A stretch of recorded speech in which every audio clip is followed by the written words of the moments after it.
যখন মুস্তাফিজ চলে যাবে তখন আমরা দুঃখ পাবো। কাটার মাস্টারের প্রসঙ্গে চেন্নাইয়ের ব্যাটিং কোচ মাইকেল হাসি ঠিক এভাবেই ফিজের ব্যাপারে নিজের অনুভূতি প্রকাশ করেছেন। চেন্নাইয়ের ঘরের মাঠে এম.এ. চিদম্বরম স্টেডিয়ামে মুস্তাফিজ বল হাতে কতটা ভয়ঙ্কর তা তিনি এখানে 3 ম্যাচ খেলেই বুঝিয়ে দিয়েছেন। এই 3 ম্যাচে মুস্তাফিজের উইকেট সংখ্যা 8টি।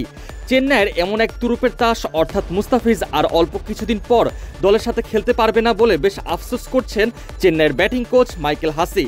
তিনি বলেছেন, মুস্তাফিজের স্লোয়ার বলটা অসাধারণ, যেটা খেলা বেশ কঠিন, বিশেষ করে চেন্নাইয়ে। যখন সে চলে যাবে আমরা দুঃখ পাবো, কিন্তু তার দেশ তাকে ডাকছে। সে যতদিন থাকতে পারবে ততদিন আমরা তাকে রাখতে চাই। আমরা তার পারফরমেন্সে বেশ আনন্দিত। আইপিএলের ফাইনাল ম্যাচটাও এই চিদম্বর স্টেডিয়ামেই অনুষ্ঠিত হবে। একবার চিন্তা করে দেখুন, চেন্নাইয়ের ঘরের এই মাঠে ফাইনাল ম্যাচ হচ্ছে। আইপিএলের এমন বড় মঞ্চে বল হাতে মুস্তাফিজ একাই ধসিয়ে দিলেন 5 উইকেট। ব্যাপারটা কেমন হবে? বাংলাদেশি প্লেয়াররা বরাবরই আইপিএলের মঞ্চে অবহেলিত থাকে। সেক্ষেত্রে চেন্নাই এবার মুস্তাফিজকে যেভাবে প্রতি ম্যাচে ব্যবহার করেছে এবং তার ব্যাপারে সবাই যেভাবে গুণগান গাইছে তা সত্যি অসাধারণ। গেল কয়েকদিন আগে তো আকাশ চোপড়া মুস্তাফিজকে ভাই বলে সম্বোধন করে সরাসরি বিসিবির কাছে অনুরোধ করে বলেছিলেন, খেলতে দাও না আমার ভাইকে।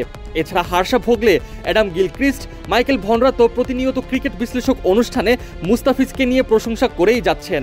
অবশ্য এবারের আইপিএলে মুস্তাফিজ বল হাতে মুদ্রার এপিট ওপিট দুটোই দেখেছেন। যেমন এখন পর্যন্ত আইপিএলে মুস্তাফিজের খেলা 6 ম্যাচের মধ্যে 3টি চেন্নাইতে হয়েছে।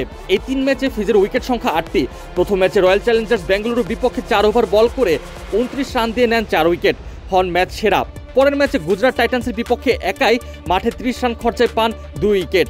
চতুর্থ ম্যাচে কলকাতা নাইট রাইডার্সের বিপক্ষে 22 রানে পান 2 উইকেট। কিন্তু চেন্নাইয়ের বাইরের খেলায় মুদ্রার উল্টা পিঠও দেখেছেন মুস্তাফিজ, যেখানে দেখা যায় বল হাতে খুঁড়ুছে মুস্তাফিজকে। বিশাখাপত্তমে দিল্লি ক্যাপিটালসের বিপক্ষে 4 ওভারে 1 উইকেট পান 47 রান দিয়ে। ওয়াংখেড়েতে মুম্বাই ইন্ডিয়ান্সের বিপক্ষে মুস্তাফিজের 4 ওভার থেকে 55 রান নেন হার্দিক বাহিনীরা, ফিজ পান 1 উইকেট। লখনৌ সুপার জায়ান্টসের মাঠে 1 উইকেট পেলেও মুস্তাফিজের 4 ওভার থেকে আসে 43 রান। তবে এবার আসার কথা হলো, বল হাতে মুস্তাফিজ আবারও ভয়ঙ্কর হয়ে উঠবেন লখনৌর ম্যাচে, কারণ খেলাটা যে আবারও সেই চিদম্বরম স্টেডিয়ামেই হতে যাচ্ছে।